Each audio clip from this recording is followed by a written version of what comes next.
Bharat America మధ్య సత్సంబంధాలు నానాటికి తీసికట్టుగా మారుతున్నాయా? ఇందుకు డొనాల్డ్ ట్రంప్ కఠిన నిర్ణయాలే కారణమా?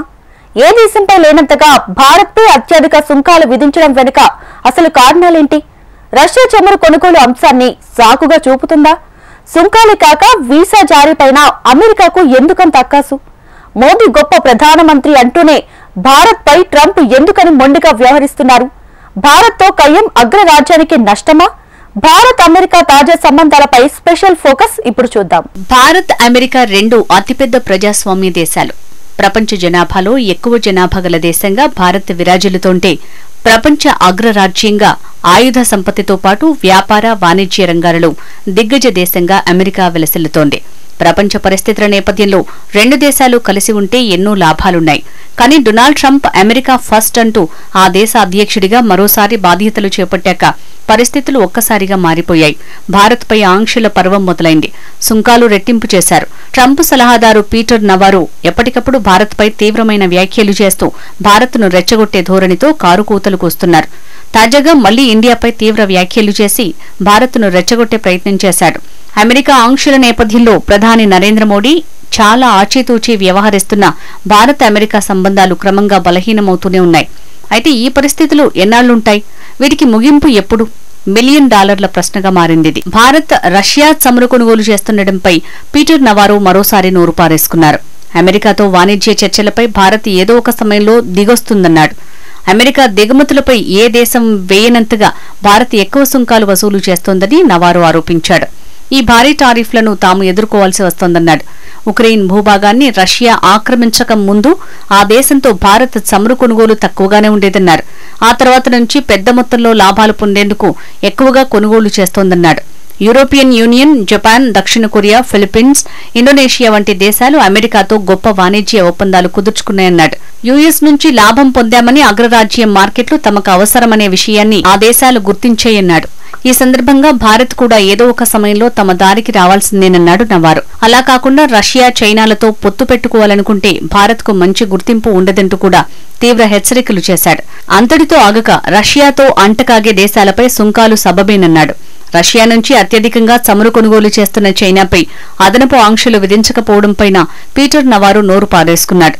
అమెరికా ప్రజల్ని బాధించకుండా ఉండేందుకే ఆ చర్యలు తీసుకున్నట్లు చెప్పుకొచ్చాడు. ఇప్పుడు జరగాల్సిందల్లా మాస్కో నుంచి భారత్ చమురు కొనుగోలు చేయటం మానేయడమేనట. అది మొత్తం శాంతికి మార్గమంటూ కొత్త భాష్యం తెరమీదికి తీసుకొచ్చాడు. టారిఫ్లను అమాంతం పెంచేసిన ట్రంప్ సర్కార్ తాజాగా వలసేతర వీసా నాన్ ఇమిగ్రెంట్ B1 అంటే వ్యాపారం, B2 అంటే పర్యాటకం ఇంటర్వ్యూలకు సంబంధించిన నిబంధనల్ని మరింత కఠినతరం చేసింది. దీంతో వలసేతర వీసా కోసం దరఖాస్తు చేసుకున్న వారు ఇక నుంచి వారి స్వదేశంలో లేదా చట్టపరమైన నివాసం ఉన్న ప్రాంతాల్లో మాత్రమే ఇంటర్వ్యూలకు హాజరు కావాల్సి ఉంటుంది. ఈ ఉత్తర్వులు భారతీయులు సహా అన్ని దేశాల పౌరులకు వర్తిస్తాయని, ఈ ఉత్తర్వులు తక్షణమే అమల్లోకి వస్తాయని విదేశాంగ శాఖ స్పష్టం చేసింది.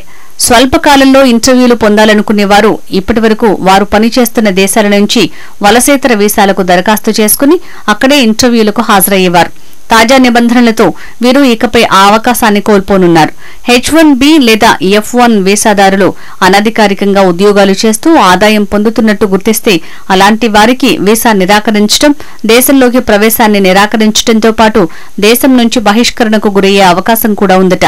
సైడ్ ఇన్కమ్ ను గుర్తించేందుకు పన్నుల రికార్డుల్ని క్షుణ్ణంగా పరిశీలిస్తున్నట్టు వార్తలొస్తున్నాయి. మరోవైపు రష్యా యుద్ధాన్ని నివారించేందుకు భారత్ చేసిన ప్రయత్నాలు కూడా మర్చిపోయిన ఉక్రెయిన్ అధినేత జెలెన్స్కీ అమెరికా సుంకాలను సమర్థించారు.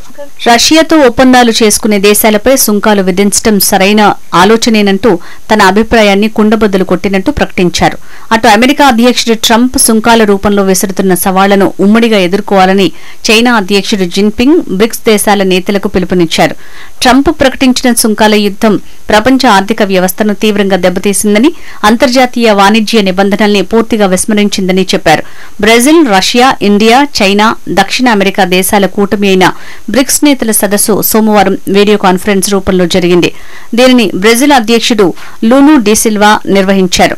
ఆధిపత్యవాదం, ఏకపక్షవాదం, రక్షణవాదం రోజురోజుకు పెరుగుతున్నాయని, ఇవి వాణిజ్య యుద్ధాలకు దారితీస్తున్నాయని జిన్పింగ్ తెలిపారు.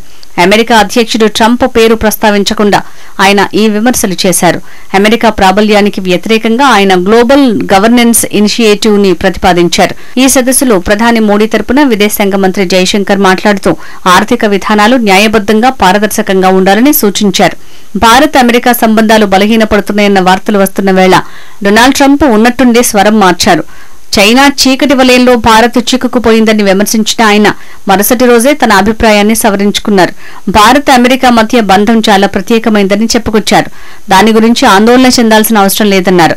ప్రధాని మోడీని ప్రశంసలతో ముంచెత్తారు. మోడీ గొప్ప ప్రధాని అని కొనియాడారు ట్రంప్. మోడీకి తానెప్పుడూ స్నేహితుడినేనని, అయితే ప్రస్తుతం ఆయన చేస్తున్న పనులు తనకు నచ్చటం లేదని అన్నారు. చైనాకు భారత్ దగ్గరవడానికి ఎవరు కారణమని అడిగిన ప్రశ్నకు ట్రంప్ సమాధానమిస్తూ రష్యా నుంచి అధిక స్థాయిలో చమురు కొనుగోలు చేయటం తనకు చాలా నిరాశ కలిగిందన్నారు. అది భారత్ తెలుసుకోవాలన్నారు. అందుకే 50% సుంకాలు విధించారని తెలిపారు. అయినా మోడీతో తనకు సత్సంబంధాలు ఉన్నాయన్నారు డొనాల్డ్ ట్రంప్. పైగా మోడీ చాలా గొప్ప వ్యక్తి అంటూ ప్రశంసించారు. ట్రంప్ తాజా వ్యాఖ్యలను ప్రధాని మోడీ స్వాగతించారు. ట్రంప్ భావాలను భారత్ అమెరికా సంబంధాలపై ఆయన సానుకూల దృక్పథాన్ని మోడీ అభినందించారు. రెండు దేశాల మధ్య భవిష్యత్తు వైపు సాగే సమగ్ర వ్యూహాత్మక భాగస్వామ్యం ఉందన్నారు. ఇలా ఉంటే భారత్తో కయ్యం పెట్టుకుంటే అమెరికాకే నష్టమని కాంగ్రెస్ పార్టీకి చెందిన సీనియర్ పార్లమెంటేరియన్ శశి థరూర్ తేల్చి చెప్పారు. భారత్తో వ్యూహాత్మక భాగస్వామ్యం అమెరికాకు కలిమి బలిమి కలిగించేదే కాని భారమయ్యేది కాదని స్పష్టం చేశారు. ప్రపంచంలోనే అతిపెద్ద ప్రజాస్వామ్య దేశాన్ని ప్రపంచ పురాతన ప్రజాస్వామిక రాజ్యం ఎందుకు దూరం చేసుకుంటుందని థరూర్ ప్రశ్నించారు. భారత్ పట్ల ఘర్షణాత్మక వైఖరిని అమెరికా వీడనాడాలన్నారు. రెండు దేశాల మధ్య బీటలు వారుతున్న వ్యూహాత్మక భాగస్వామ్యాన్ని పునరుద్ధరించుకుని బలోపేతం చేసుకోవాల్సిన అవసరం ఉందన్నారు. ఇది రెండు దేశాల ప్రయోజనాల పరిరక్షణకే కాకుండా ప్రపంచ దేశాల విస్తృత లబ్ధికి కూడా చాలా అవసరమని అభిప్రాయపడ్డారు శశి థరూర్.